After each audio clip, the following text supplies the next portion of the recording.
অনেক সময় আমরা বিভিন্ন কারণে আমাদের ফোনটা বন্ধু-বান্ধব বা অন্য কাউকে দিয়ে থাকি। এইবার তাদেরকে ফোনটা দেওয়ার পরে তারা আমাদের অবর্তমানে সেই ফোনটা কি কি ব্যবহার করেছে, কোন অ্যাপ খুলেছে বা কি কি কাজ করেছে সেইগুলো কি করে জানতে পারবেন। তো আজকে আপনাদেরকে দেখিয়ে দেবো এমন একটা ট্রিক্স যেটা ইউজ করলে আপনারা জানতে পেরে যাবেন যে আপনারা যদি অন্য কাউকে ফোনটা দিয়ে থাকেন তাহলে আপনার ফোন নিয়ে তারা কি কি অ্যাপ ওপেন করেছে, কি করেছে, কোন ছবি দেখেছে কিনা সব ডিটেলস। তো চলুন দেখিয়ে দিই কি করে জানতে পারবেন। তার আগে চ্যানেলে নতুন হয়ে থাকলে চ্যানেলটিকে সাবস্ক্রাইব করে নিন, ফেসবুক থেকে দেখলে ফলো করে ভিডিওটাকে একটি লাইক করে দিন। সো এই কাজটি করার জন্য আপনাদেরকে আপনাদের ফোনের ডায়াল প্যাড থেকে ডায়াল করতে হবে *#*4636#** ডায়াল করার পরে এখান থেকে যে 2 নম্বর অপশনটা আছে ইউসেজ স্ট্যাটিস্টিক্স, এটার মধ্যে আপনারা টাচ করবেন। টাচ করলে কিন্তু আপনারা এখান থেকে দেখে নিতে পারবেন যে আপনি ফোনটা যাকে দিয়েছিলেন সে কখন কোন অ্যাপটা ওপেন করেছিল তার ডিটেলসটা কিন্তু এখানে পুরো সব দেখতে পাবেন।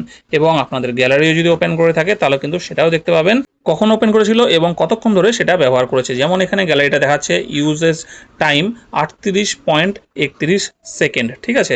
তো এইভাবে কিন্তু আপনারা পুরোটাই দেখতে পেয়ে যাবেন। এখানে যদি আমরা এখানে দেখতে পাই তাহলে যেমন ফেসবুকটা দেখা যাবে যে 49 মিনিট 44.09 সেকেন্ড। তো এইভাবে আপনারা কিন্তু পুরো ডিটেলসটা জানতে পেরে যাবেন। So that's it.